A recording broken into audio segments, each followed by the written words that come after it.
Bien, hermanos, vamos a tener un momento de oración. Señor y Dios, nosotros te agradecemos por tu infinita bondad para con nosotros. Te damos gracias por tus misericordias, porque ellas se renuevan cada mañana.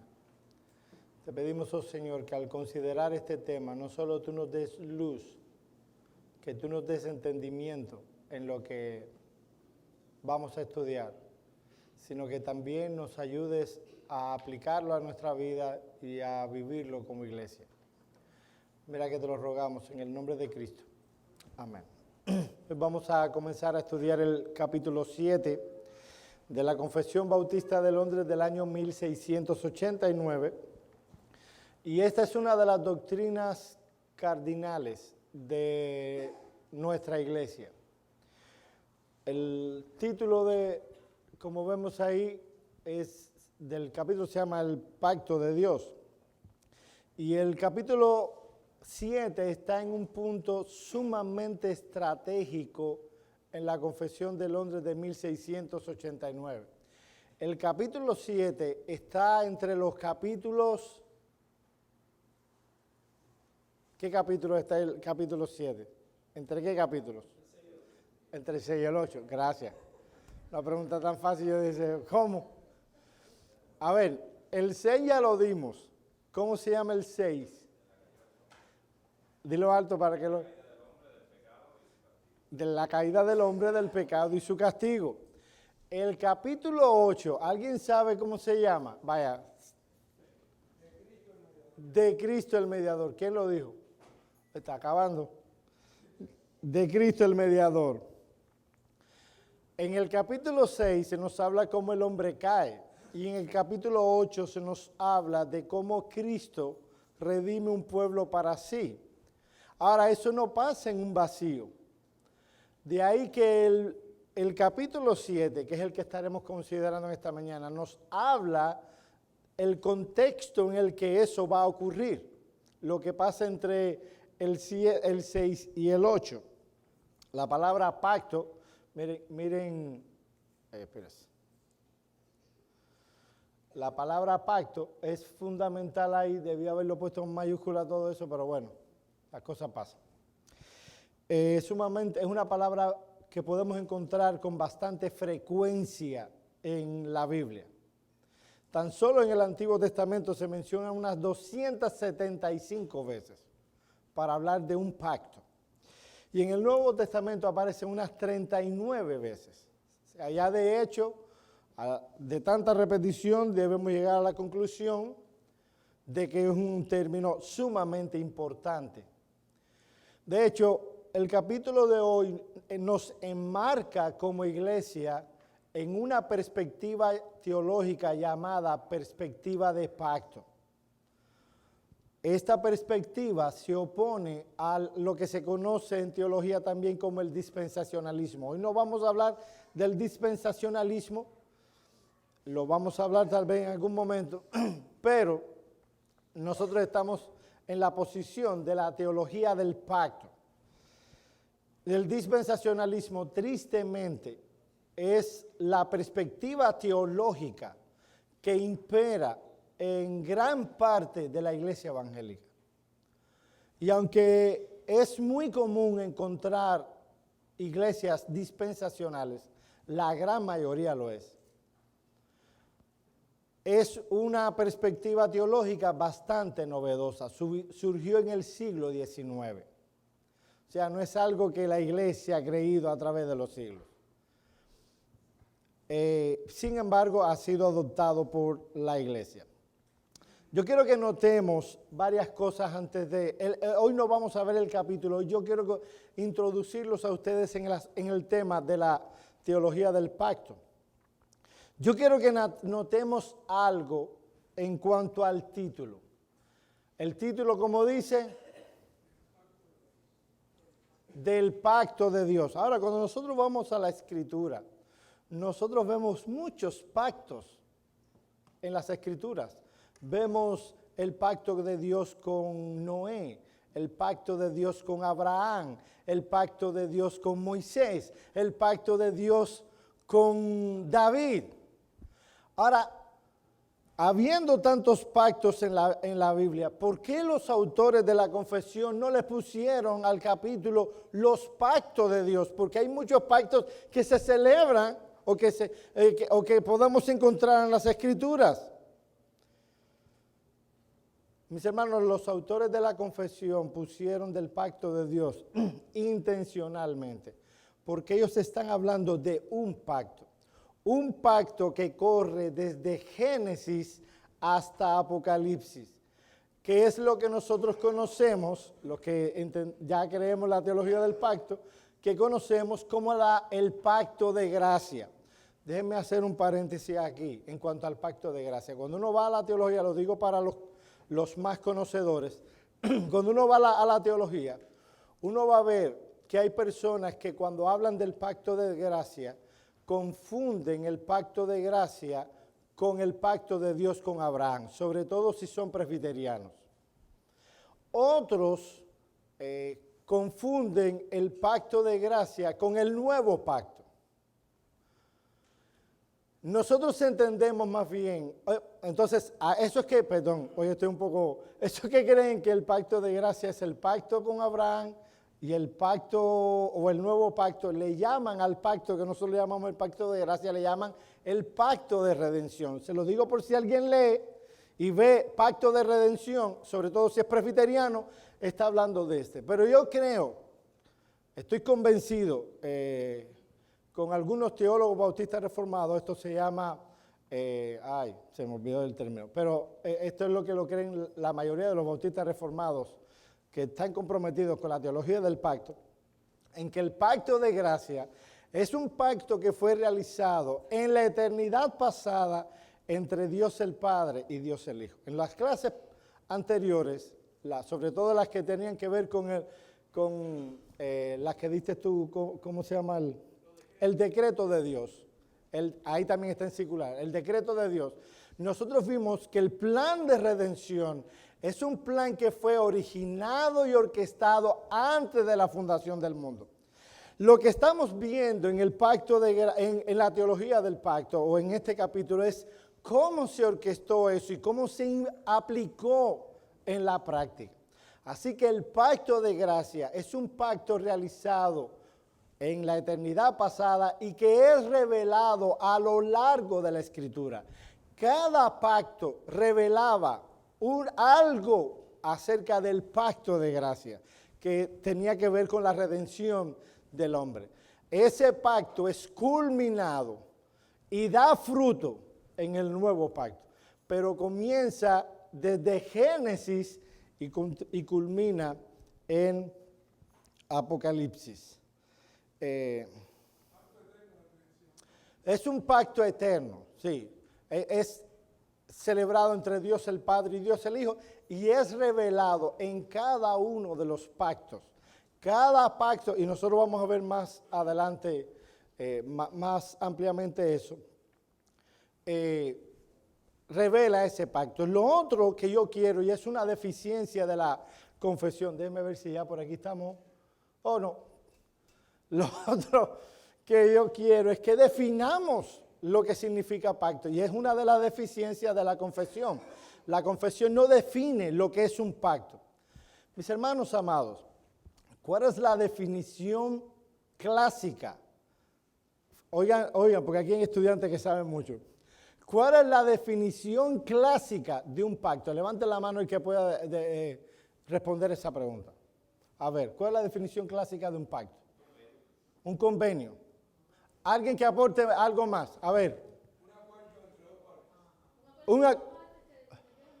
Espérate, ya me estás metiendo ya a teología. Un acuerdo entre dos partes. Algo más. Estoy hablando de la definición clásica. Es un acuerdo, un compromiso entre dos o más personas. Porque pueden ser más de dos, no solo dos. Y eso nosotros lo podemos ver en la Escritura. No es una mala definición, es una definición que puede encontrarse en la Escritura. Por ejemplo, cuando Abraham y Abimelech celebraron un pacto, eran dos personas celebrando un pacto. Cuando Jacob y Labán celebraron un pacto. Esa definición cabe. O cuando Jonatán y David celebraron un pacto, esa definición cabe. Pero cuando nosotros vamos a los pactos que Dios realiza con las criaturas, encontramos que esa definición no cabe. ¿Saben por qué? Porque cada uno de los pactos que Dios realizó con las Escrituras tenía por característica ser unilateral. Los hombres no tenían absolutamente nada que decir ahí. Por eso es frecuente cuando se habla de un pacto, la expresión está: estableceré mi pacto. Vamos a poner algunos ejemplos, por lo menos uno, con un par de textos. Alguien que me busque Génesis, a ver, porque yo estoy aquí adelantado. Génesis 6, 18, ahí está, alguien lo puede leer. Y otra persona que busque Génesis 9, 8 al 17. Alguien que me lea ese texto para yo salvar un poco de voz. Estableceré mi pacto contigo y entrarás en el arca tú, tus hijos, tu mujer y las mujeres de tus hijos contigo. Ok, ¿de qué pacto se está hablando aquí? El pacto con Noé. ¿Y cómo se refiere Dios a ese pacto? Estableceré mi pacto contigo. A ver, ahí no lo van a poder leer, está muy chico. Génesis 9, 8 al 17. Alguien que lo lea.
Más claro no puede ser.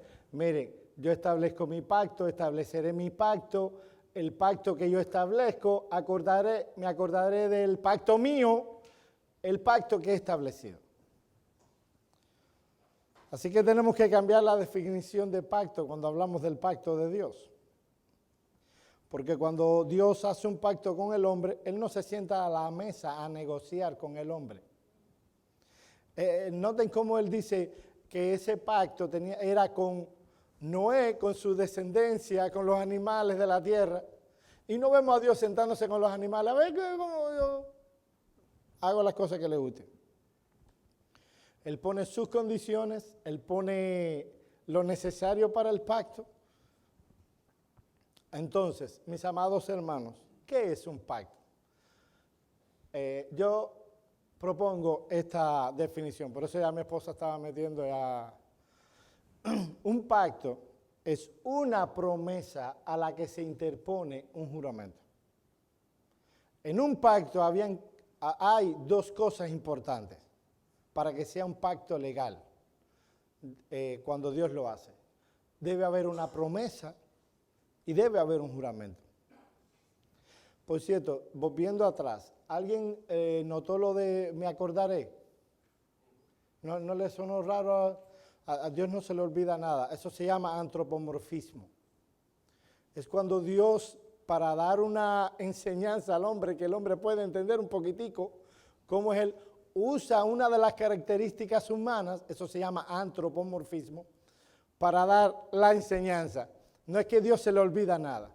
Es que a veces cuando Dios está actuando, pero de una manera solapada, y de pronto Él actúa activamente, uno puede decir, Dios se acordó. No, él estaba siempre actuando. Sencillamente esa manera de actuar visible y evidente, puede ser usada, o a nuestra mente trae como que Dios se acuerda. Pero Dios no se olvida de nada, solo era un punto. Un pacto es una promesa a la que se interpone un juramento. Lo otro que quiero, ante toda esta introducción, que quiero es probar que hay un pacto de gracia. Y mis amados hermanos, muchos teólogos, no tanto los teólogos, pero muchos creyentes son reticentes. No estoy diciendo resistentes, estoy hablando reticentes de usar el término pacto de gracia por una razón. ¿A alguien le puede venir a la mente por qué alguien no aceptaría el pacto de gracia? Porque no está en la Biblia. No, ese término no está en la Biblia. Ahora, mis amados hermanos, nosotros no podemos ser rápidos en rechazar un término así porque sí. ¿Por qué? Porque hay muchos términos que nosotros usamos que no están en la Biblia. Por ejemplo, dígame un término que utilizamos que no está en la Biblia. Trinidad. No está en la Biblia. El concepto está, sí está. Muy evidente. Providencia. El concepto está, sí. La palabra no está. ¿Algún otro término? Libre albedrío. Le hice gracias por traer ese. A una compañera de trabajo estaba, no, libre, bla, bla, bla, bla, bla. Y yo le pregunté, ¿tienes un texto en la Biblia donde aparece el término libre albedrío? Ah, sí, muchísimo. Quiero que me lo traigas mañana. Vino al otro día y me dijo, Joel, no aparece la palabra, la expresión libre albedrío ni una sola vez en la Biblia. Yo le dije, tranquila, yo no te estoy diciendo que no lo usemos. Yo lo que te estoy diciendo es que uno debe entender y saber lo que está hablando. Así que cuando hablamos del pacto de gracia, estamos hablando de un término que no se usa en la Biblia. Es un término teológico, pero el concepto o la enseñanza, yo creo que está muy claro. Como vimos en clases anteriores, la salvación fue organizada antes de la fundación del mundo. ¿Alguien tiene un texto que enseñe eso? Uno. ¿Cómo? Efesios 1, 3 al 11. Por favor, alguien que lo lea. No sé si lo tengo. No.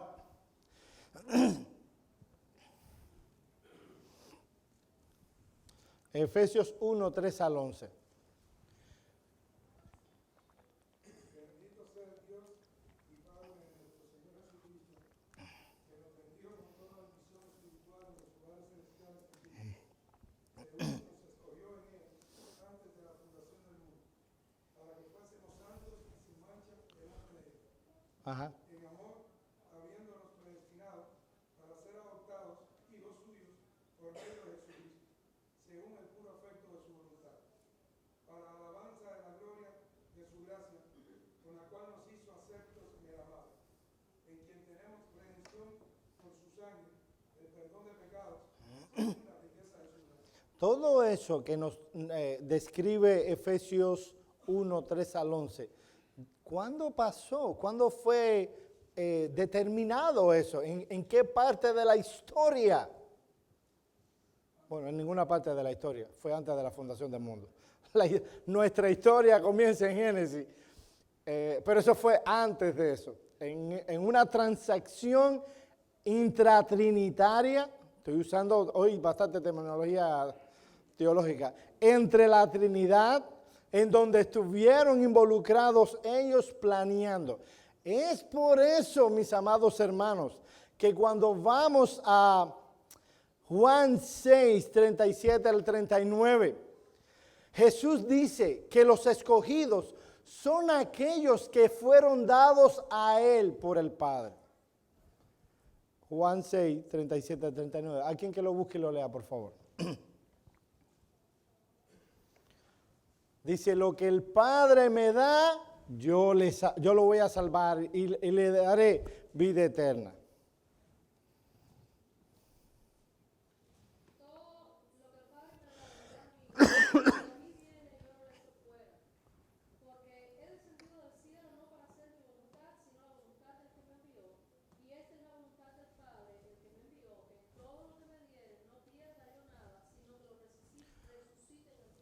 Cuando nosotros vamos a uno de los textos del Antiguo Testamento más repetidos en el Nuevo, que es el Salmo 110, nosotros vemos que esa es una promesa que le hace el Padre al Hijo. Darle un pueblo que se le va a rendir voluntariamente. Y de eso nos habla no solo el Salmo 110. Alguien que lea, por favor, Hebreos 7, 18 al 22, que lo que hace es citar el Salmo 110. Si ahora no tiene en mente, el Salmo 110 es uno de los textos del Antiguo Testamento más repetidos en el Nuevo. Léalo. Luego.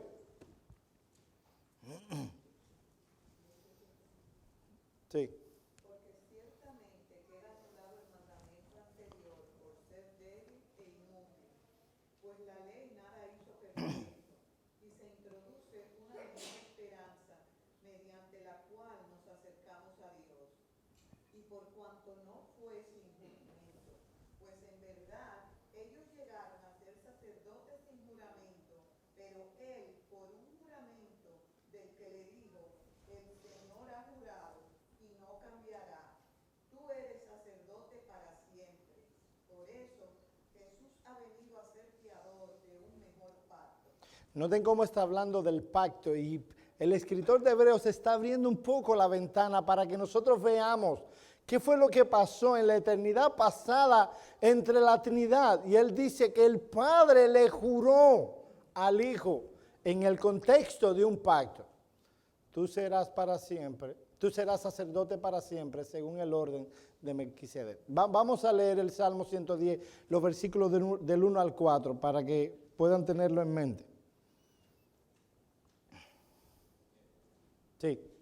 Jehová dijo a mi Señor, siéntate a mi diestra hasta que ponga a tus enemigos por estrado de tus pies. Jehová enviará desde Sión la vara de tu poder, domina en medio de tus enemigos. Tu pueblo se te ofrecerá voluntariamente en el día de tu poder, en la hermosura de la santidad. Perdón, esa es la promesa. Dale. Desde el seno de la aurora tienes tú el rocío de tu juventud. Juró Jehová, y no se arrepentirá. Tú eres sacerdote para siempre, según el orden de Melquisedec. Y mis hermanos, yo les he enseñado a ustedes siempre no hacer teología de los salmos, ¿verdad? Gracias a Dios, Dios tomó ese texto y lo puso en Hebreos y lo aplicó para nosotros. Así que no estamos cometiendo ningún problema exegético aquí. Así que de manera que cuando vamos a la Escritura, encontramos allí que hay dos testamentos.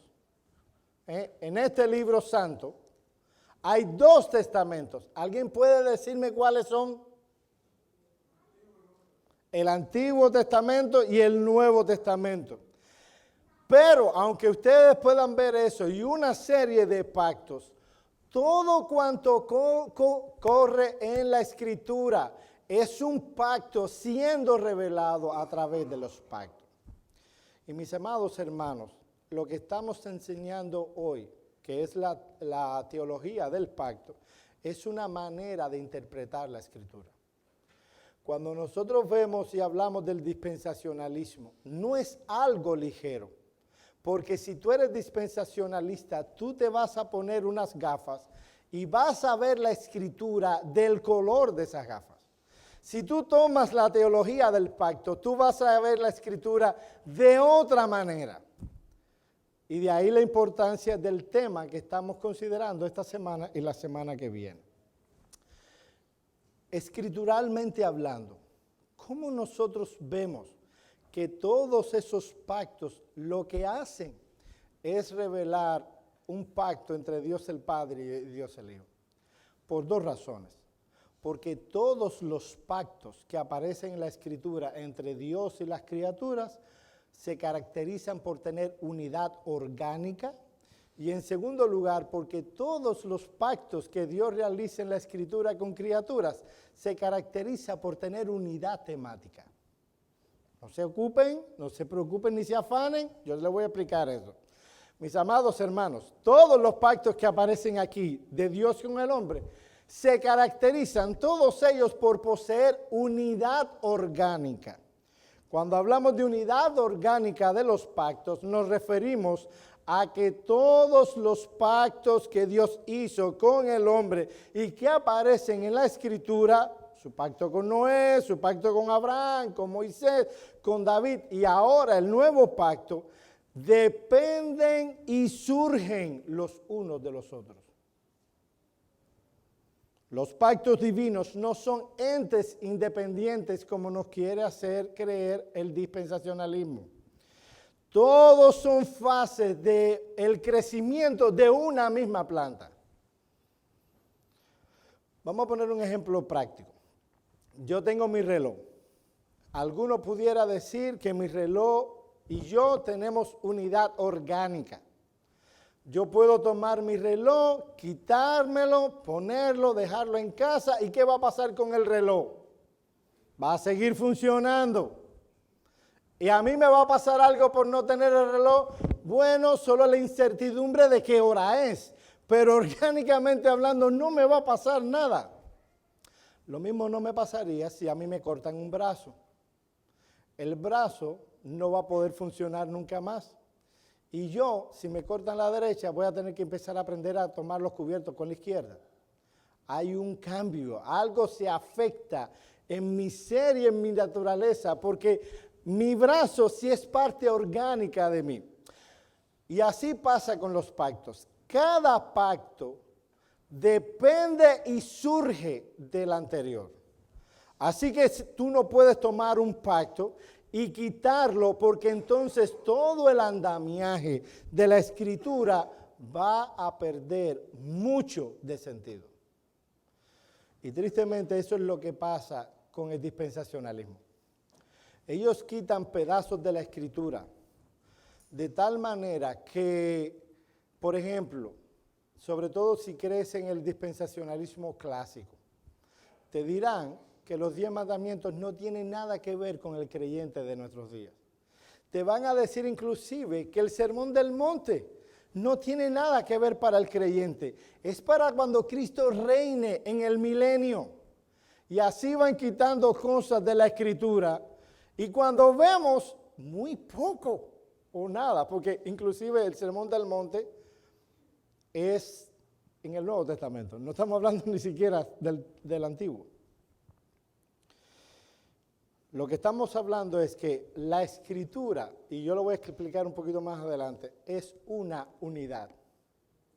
Es una unidad donde cada parte de la Escritura depende de la otra. No significa que en nuestro contexto toda la Escritura tenga igual repercusión. Ya no tenemos, como veremos en el sermón, que sacrificar corderos.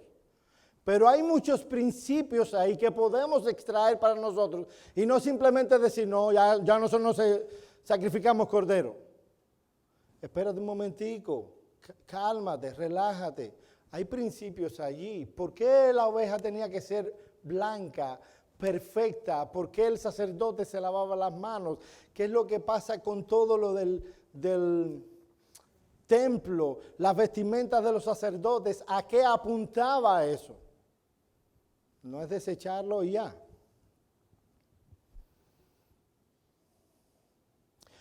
Una perspectiva teológica correcta enseña que entre pacto y pacto, y yo sé, mis amados hermanos, que a algunos esto le parecerá aburrido, pero mis hermanos, esto es importante a la hora de interpretar las Escrituras. Los de teología del pacto decimos que entre pacto y pacto todo se mantiene a menos que sea eliminado. Los dispensacionalistas, como son tan rígidos dividiendo cada era, ellos dicen todo se elimina a menos que sea ratificado. ¿Entienden la diferencia? Una gran diferencia. Los de teología del pacto decimos todo se mantiene a menos que sea eliminado. Los dispensacionalistas dicen, de pacto a pacto, todo se elimina a menos sea ratificado. Y es la manera en que se ve lo que es un pacto. Un pacto da la impresión, cuando uno oye a a los dispensacionistas. Da la impresión, yo estoy seguro que muchos de ellos, sobre todo los que son serios, la mayoría son serios, pero que tú ves que están haciendo un análisis concienzudo de la Escritura, no creen esto, pero da la impresión de que lo que Dios está haciendo es esto. Un periodo de prueba, con nuevas leyes y nuevas reglas. Los que forman parte del pacto fallan y entonces Dios tiene que idear un nuevo pacto con nuevas leyes, con nuevas reglas, con un periodo de prueba, fallo. Otro pacto como que Dios está a prueba y fallo y vuelvo a probar, lo cual para mí me parece algo fuera de lugar. Los dispensacionalistas dividen cada era como cosas antagónicas. Según ellos, hay etapas en la historia de la humanidad separadas la una de las otras por pactos. La dispensación, por ejemplo, de la inocencia. Lo vimos el domingo pasado con Adán. La dispensación del gobierno humano, la dispensación de la ley, la dispensación del nuevo pacto, etcétera, etcétera. Ahora, si nosotros vamos a la Escritura, veremos cómo un pacto siempre depende de otro. Alguien que me lea, por favor, Éxodo 6, 2 al 7.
Noten cómo un pacto depende del otro. El pacto de Abraham, Dios promete una tierra. Viene el pacto con Moisés y Dios no se desentiende de esa promesa. De hecho, ¿cuándo cumple esa promesa? En el pacto mosaico. No es algo que se acabó esta era, ahora voy a poner promesas nuevas. No, Él cumple la promesa del pacto de Abraham en el pacto con Moisés. Lo mismo pasa en Éxodo 32, 2 y 13. Cada pacto depende del otro. Es como un edificio donde tú vas poniendo el primer piso, el segundo piso, el tercer piso. Y cada piso da a luz acerca del pacto de gracia. ¿Notaron algo en el texto que le leyó la hermana Katia? Hablando del pacto de gracia de Abraham y ahora el pacto con Moisés. ¿Qué no había hecho Dios en el pacto con Abraham que ahora sí lo hace? Lee los primeros versículos de Éxodo, el 2, lee el 2. El 2 y el 3, sí, Katia.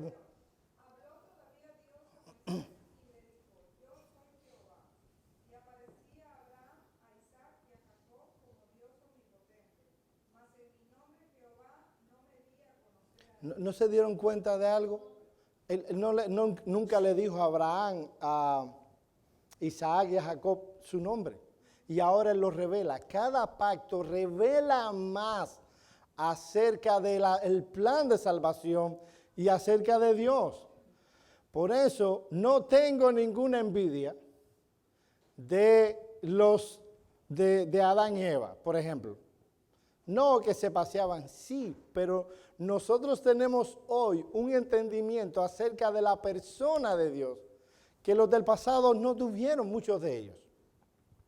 Entonces, cada pacto revela más acerca de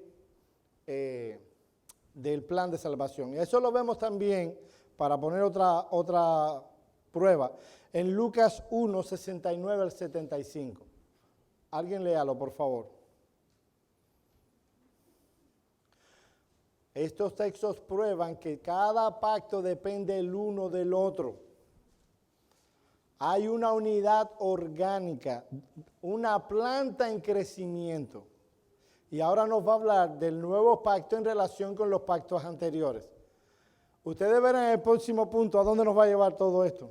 Bendiga el Señor de Israel, que ha visitado y redimido a su pueblo, y nos levantó un poderoso Salvador en la casa de David, su siervo, como habló por boca de sus santos profetas que fueron desde el principio.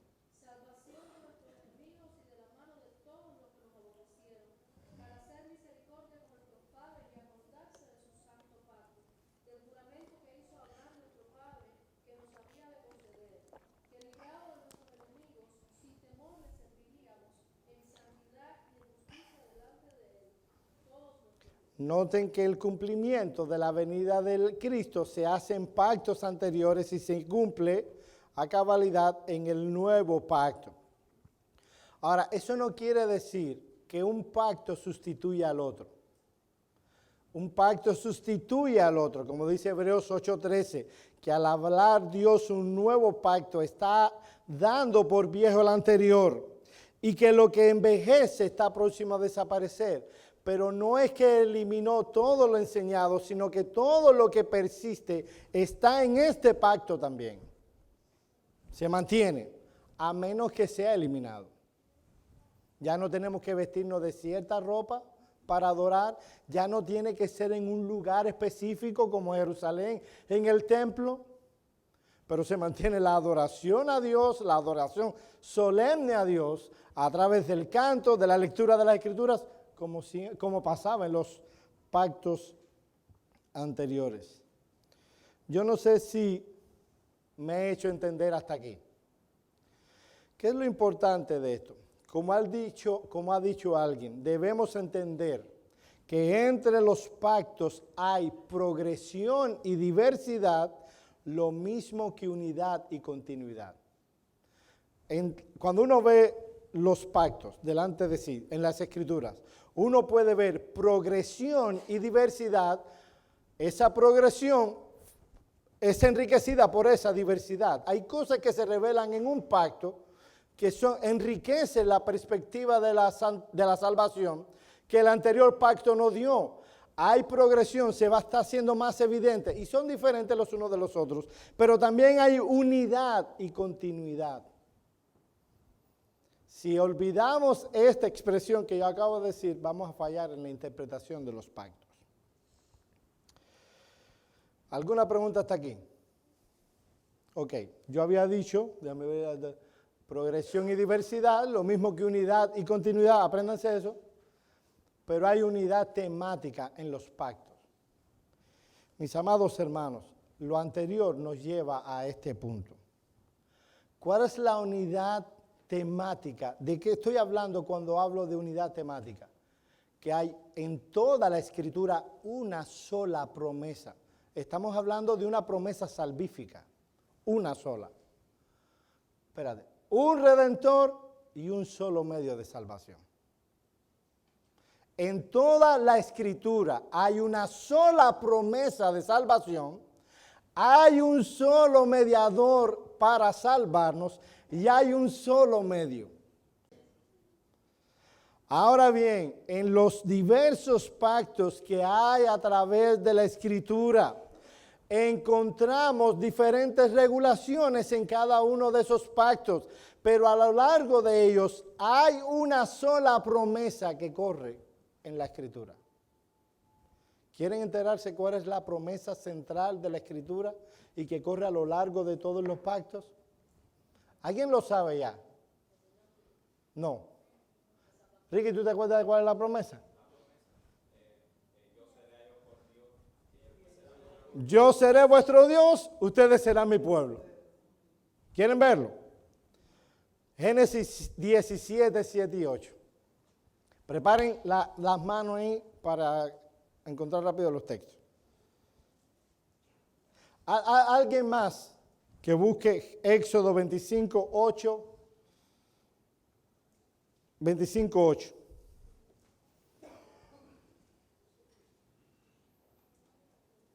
A ver, ¿quién entiende ya Génesis 17, 7 y 8? Y estableceré mi pacto contigo y con tu descendencia después de ti, por todas sus generaciones, por pacto eterno, de ser Dios tuyo y de toda tu descendencia después de ti.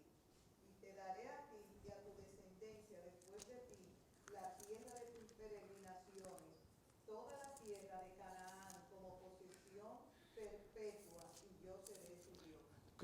¿Con quién se hizo ese pacto? El de Génesis 17, 7 y 8. Con Abraham. ¿Qué se le promete a Abraham? Hay una promesa particular, la tierra, pero hay una que va más allá de eso. Yo seré tu Dios y ustedes serán míos, ustedes serán de mi pueblo. Éxodo 25, 8. Y harán un santuario para mí y habitaré en medio de ellos. Ajá. Ustedes van a hacer un santuario, yo voy a estar con ustedes. Alguien que lea 6, el capítulo 6 de Éxodo 6 y 7. Porque a lo mejor yo le escribí mal. Éxodo 6, 6 y 7.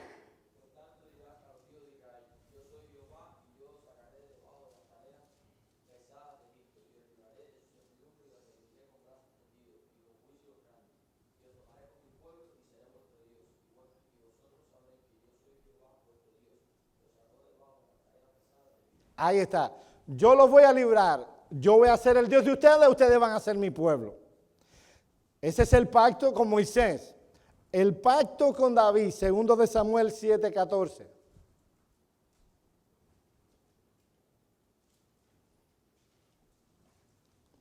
Yo le seré al Padre y él me será mi hijo. Y si él hiciere mal, yo le castigaré con vara de hombres y con azote de hombres. Ahí está, ese es el pacto con David. Yo seré tu padre y tú serás mi hijo. Jeremías 31, 33. ¿Qué pacto es este? El nuevo pacto. ¿Alguien que lo lea?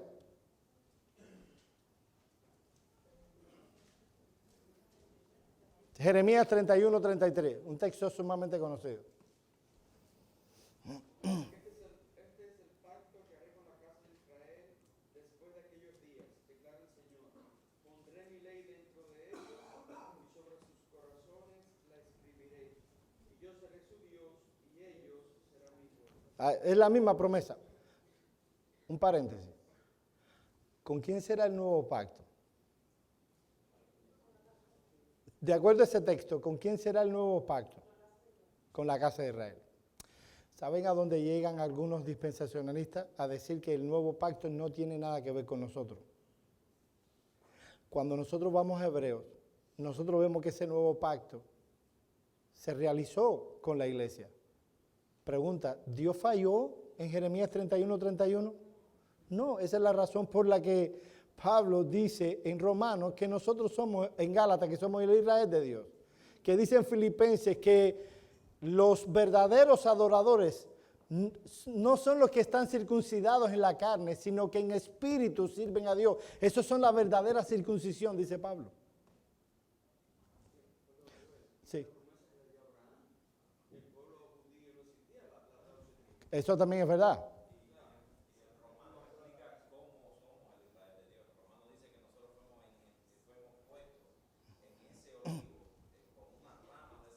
Exacto. Yo no voy a hacer una explicación muy exhaustiva de eso, pero hay una diferencia en el Antiguo Testamento entre el Edá y el Cajal. El uno hablaba de la nación y el otro hablaba de la congregación de los redimidos. Pero eso es otra historia. Solo era un paréntesis. Esta es la razón por la que Pablo en Efesios 2:12 habla de los pactos de la promesa. A que nadie se había dado cuenta de eso. Alguien que lo lea. Efesios 2:12.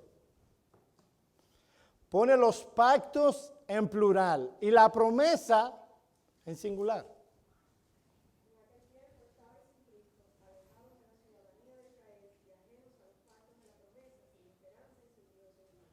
En esos pactos de la Escritura hay una sola promesa de verdad importante que corre a lo largo de todos esos pactos. Yo seré tu Dios, tú serás mi pueblo. Y eso es sumamente importante a la hora, mis amados hermanos, de interpretar las Escrituras. Yo veo tanta idolatría con Israel que yo me espanto. Tengo a alguien en Facebook que pone unos cuantos por la vestimenta son judíos ortodoxos, cantando. Y dice, glorifico a estos siervos de Dios adorando al verdadero Dios. Y yo tuve que comentar. Yo le dije, no hay adoración verdadera si no es a través de Jesucristo. Si ellos rechazan a Cristo, así mismo le puse, todo lo que están haciendo es mera idolatría.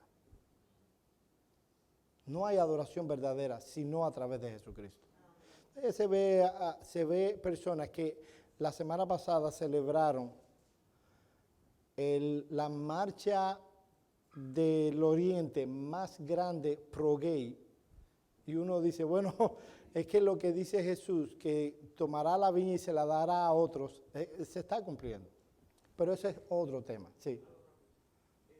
Hay un teólogo que escribió un comentario de Apocalipsis, no recuerdo el nombre de él ahora, pero él menciona a dónde ha llevado el ser dispensacionalista a Estados Unidos de América. La gran mayoría de los evangélicos aquí son dispensacionalistas, inclusive ha permeado al gobierno a tratar a Israel como Estados Unidos trata a Israel. El gobierno americano, la manera como ha movido su política hacia Israel es fruto de la enseñanza dispensacionalista.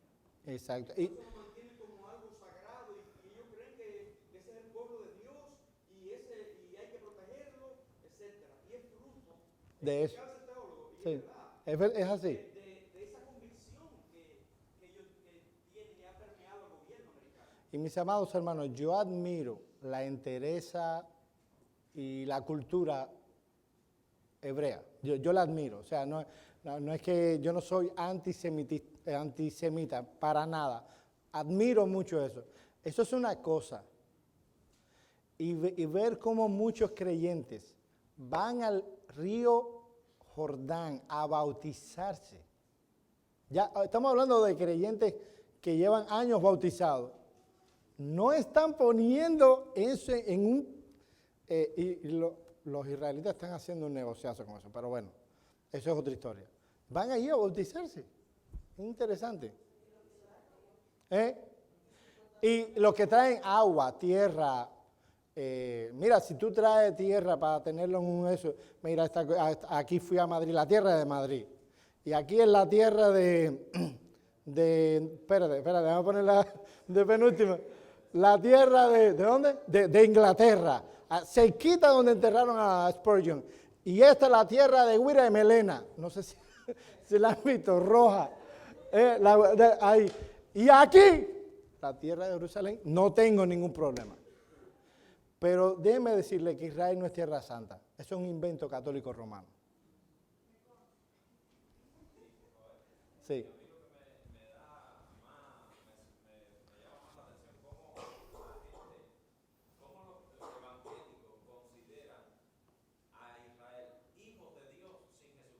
Exactamente. Nuestra teología puede fallar hasta ahí, a considerar a una persona que niega a Jesucristo, que aborrece a Jesucristo, considerarlo un hijo de Dios. Exacto. Cuando ese ejemplo que puso de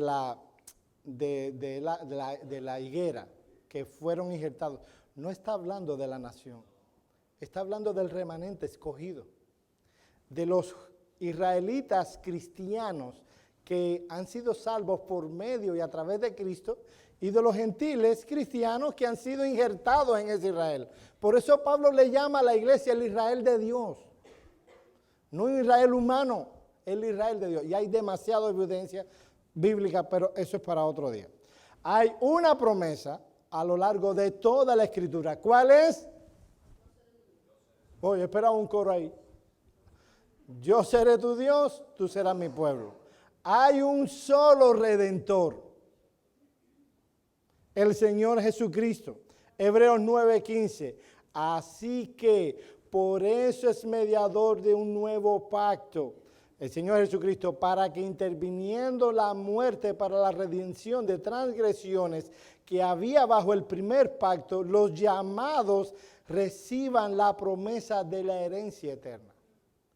Mis amados hermanos, todo ser humano que estará en el cielo habrá sido salvado solo y únicamente por Jesucristo. Solo por Jesucristo. En el Antiguo Testamento, mirando a Cristo, a la distancia. Y ahora nosotros del lado acá, mirando hacia atrás. Pero no, hay un solo Redentor. Las ovejas, Pablo lo dice claramente en hebreo, no pueden quitar el pecado. Por eso tenía que sacrificarse constantemente la oveja. Tú pecabas, ahí había una estipulación, debías hacer un sacrificio. Tú pecabas de nuevo. Un día en el Yom Kippur tenía que hacerse ese sacrificio. Y tenía que ser repetitivo. Todo lo que estaba haciendo esas ovejas era apuntar hacia Jesucristo. Dime. Sí, dijiste que mirando hacia atrás, pero más bien mirando hacia atrás y hacia adelante, porque Cristo vive en estos momentos. Él está... Sí, cuando yo digo mirando hacia atrás, estoy hablando de la obra salvífica que Cristo hizo en la cruz del Calvario. Nosotros miramos hacia atrás para salvarnos. En un sentido metafórico, miramos a la cruz para salvarnos. Lo digo así porque no quiero echarme para adelante yo mismo con el último subpunto. Si Abraham, David, Samuel y todos los santos del Antiguo Testamento fueron salvos por el mismo Redentor que nosotros tenemos, el Señor Jesucristo.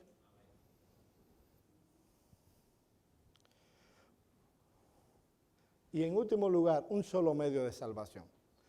A lo largo de toda la Escritura hay un solo medio de salvación.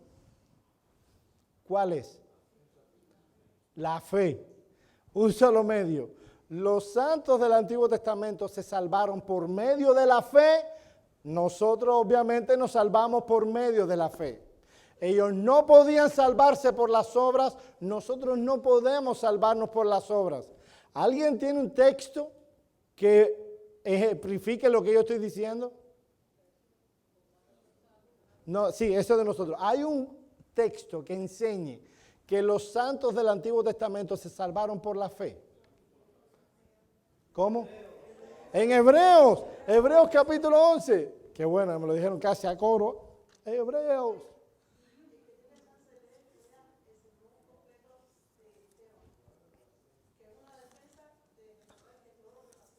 Ajá.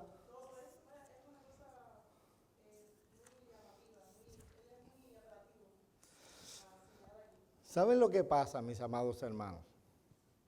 Se hizo tan popular en el siglo pasado la Biblia de Scofield, que ahora ser dispensacionalista es igual a ser cristiano.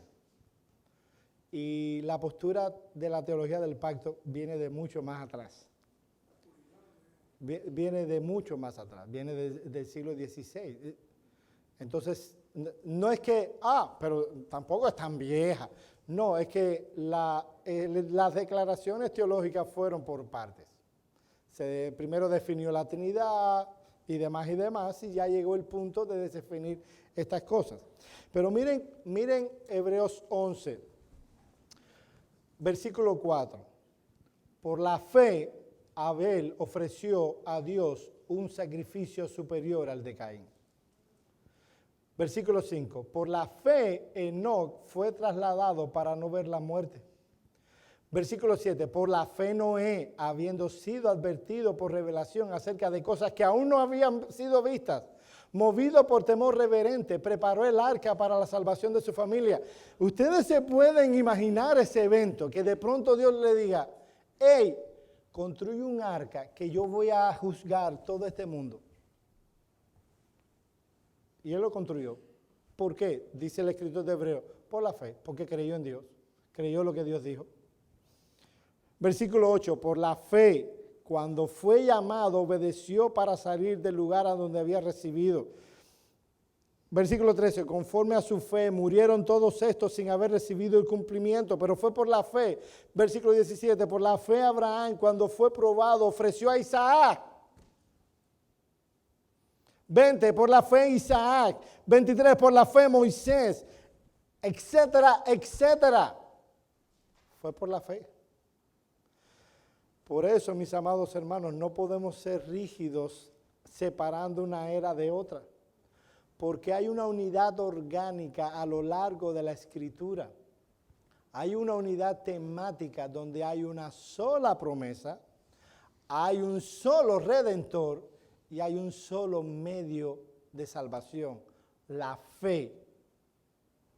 Punto y aparte. De hecho, es en el Antiguo Testamento donde se dice que el justo por la fe vivirá. Es ahí donde aparece por primera vez. Bien, hermanos, hasta aquí mi introducción a la teología del pacto. Yo espero que ustedes tengan alguna pregunta. A ver, ¿alguien tiene alguna pregunta que hacer? Hermano Douglas. Hay varias. Hay una clásica, ya la mayoría no creen en la clásica. Cuando uno ve la manera en que interpretaban las escrituras, Charles Ryrie, no Ryle, Ryrie, Schaffer, Scofield, voy para allá. Juan Nelson Darby, que fue el ideólogo de la teología dispensacional en el siglo XIX, él tuvo dos referencias que lo influenciaron marcadamente en su manera de ver la Biblia. Uno fue un hombre llamado Edward Irving, un hombre no muy aceptado dentro de la iglesia, fue el padre del pentecostalismo, o uno de los personajes influyentes en este sentido. Él daba unas conferencias, ya me estoy metiendo en Powers Court, en Inglaterra, de profecía bíblica. Y ahí él llegó, oyendo a este hombre, a muchas de las convicciones que luego plasmó. Estoy hablando de Juan Nelson Darby. Y hay una señora, o una persona, llamada Margaret MacDonald, que tuvo un sueño y que soñó lo que se entiende hoy como la división de los dos pueblos. O sea, el dispensacionalista cree que hay dos pueblos de Dios, Israel y la iglesia. O algo que no hay asidero bíblico. Uno ve en Efesios que dice que de los dos pueblos hizo uno. El ejemplo que puso el hermano Ricardo de la higuera. Pero bueno, esta posición que comenzó en el siglo XIX fue popularizada por Scofield. Yo recuerdo antes, yo nunca fui dispensacional, nunca. Antes de ni soñar ser reformado, me parecía que yo necesitaba que alguien me explicara el dispensacionalismo para creerlo. Pero que si yo tomaba la Biblia sola, yo no iba a llevar a esas conclusiones. Y es verdad, mis hermanos, para que alguien crea el dispensacionalismo, tiene que venir alguien y que se lo explique. Pero sentado con su Biblia no va a llegar solo a esas conclusiones. Se los aseguro. Y entonces yo tenía muchas preguntas que el dispensacionalismo tenía, sobre todo de escatología. Preguntas que a la luz de las doctrinas normales de la Escritura no encajaban para nada. El asunto del milenio, cómo decían que se iban a sacrificar de nuevo corderos en el milenio, cómo construir el templo, salvación por obras, todas esas implicancias. Yo decía, pero ¿cómo nosotros, habiendo sido establecido el nuevo pacto, que yo veo que es lo máximo ya, o sea, ahí llegamos y paramos, vamos a volver de nuevo a la ley? Eran preguntas que chocaban con mi entendimiento doctrinario de la doctrina ortodoxa. No tenía nada que ver con escatología ni nada, pero chocaban de a lleno. Yo veía claramente sin que nadie me lo explicara. Bueno, no voy a meterme ahí. Cosas de escatología. Pero espero haber respondido a tu pregunta. Perdón, está la clásica. Hay una que ya es más moderna, que tiene muchas cosas cambiadas. MacArthur es un dispensacionalista. Eso tiene que ver con escatología. Dispensacionalismo tiene que ver con la manera en que tú miras la Escritura. Obviamente, si eres dispensacional, vas a terminar siendo premilenarista, no importa si eres pre, meso o post tribulacionista, eso no es lo importante, pero sí premilenarista. Sí, los dos pueblos es fundamental, es un distintivo clave. Y la rígida separación entre cada una de las eras. Y hay una nueva perspectiva que se llama dispensacionalismo progresivo. Tiene la intención de cubrir, para decirlo de alguna manera, las falencias obvias del dispensacionalismo, inclinándose inclusive un poco a la teología del pacto, pero sin comprar los fundamentos básicos de la teología del pacto. Esos son, pudiera decirte a grandes rasgos las tres posturas del dispensacionalismo. Sí. Él es un dispensacionalista bastante raro. Él cree en los fundamentos del dispensacionalismo, los dos pueblos, él cree en el milenio, él es premilenialista, porque nosotros creemos en el milenio, pero de otra manera. Ya el hermano Ricardo dio una serie de eso. Él es premilenarista, pero él no está dispuesto a tomar la ley moral y tirarlo por la ventana. Él no está dispuesto a tomar el sermón del monte y lanzarlo por la puerta. Él quiere mantenerse con esas cosas. Él habla del día del Señor y demás y demás. Él es bastante raro. En el sentido, no que sea raro, sino que él es bastante consistente con lo que cree, pero él trata de ser consistente con la Escritura. Entonces, el autor del comentario a la confesión. Escribió un libro para MacArthur. Sí. Directo para MacArthur. Está en Amazon, donde él, de manera amigable y amorosa, le presenta a MacArthur en el error en que está en ese sentido. Sí. Se llama, creo, una respuesta amigable a un amigo, algo así. Sí. No. Realmente la Biblia de Scofield hizo mucho daño. Sí. Porque se cayó en la herejía. O sea, hay muchas cosas ahí que no son bíblicas, ¿verdad? No. Y hizo mucho daño. Yo lamento que no se haya levantado en esa época un hombre o otro hombre que escribiera otra Biblia. Sí. Nada. Sí. Como tú entiendes, más pegado a la. Pero Dios su poder se lo permite así. Eran. Ese J éramos dispensacionalistas. Sí. Allá todos teníamos una Biblia de Scofield. ¿Entiendes? Entonces. No digo que todo esté mal. Ahora salió una Biblia de Ryrie. Yo recuerdo cuando me llegó un libro de Ryrie que se llama La Cristiano Estable, algo así, no recuerdo ahora cómo. Y yo lo leí y a mí no me dejó tranquilo para nada. Obviamente le estaba enseñando aquí, son las consecuencias, la perspectiva del cristiano carnal. Sí, Charles Ryrie. No, Charles Ryrie. Y a mí me pareció y yo era muy joven en la fe, o sea, yo no te estoy hablando estamos hablando de los principios de los 90. Y a mí yo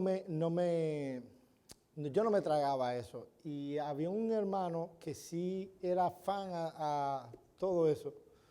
Era mi líder de jóvenes y debatimos un poco al respecto.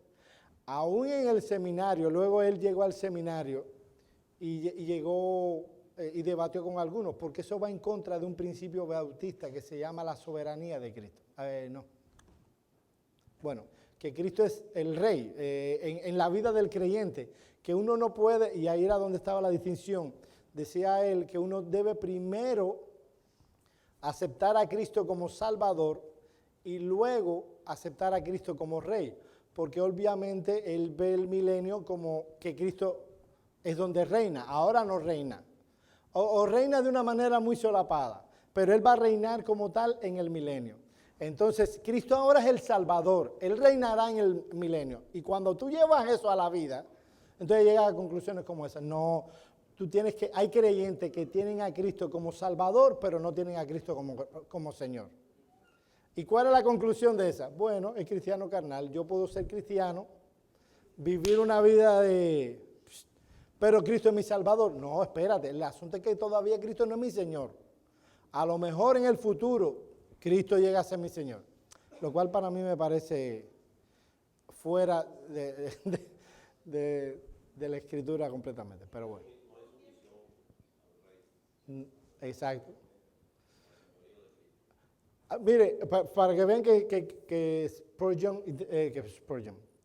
que MacArthur es un dispensacionalista raro.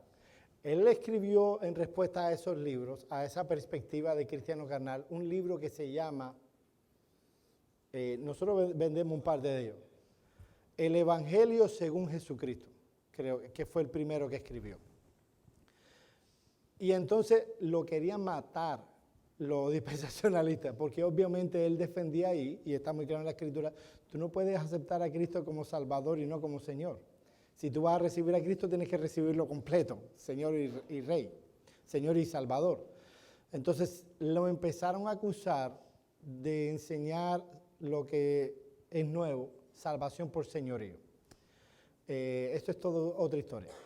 Y luego sacó otro libro que se llamó El Evangelio según los Apóstoles y El Evangelio según San Pablo, enseñando básicamente que cuando uno es creyente, uno es comprado y es esclavo de Cristo. Pero bueno, mis hermanos, ya no hay más tiempo para preguntas. El domingo que viene seguimos.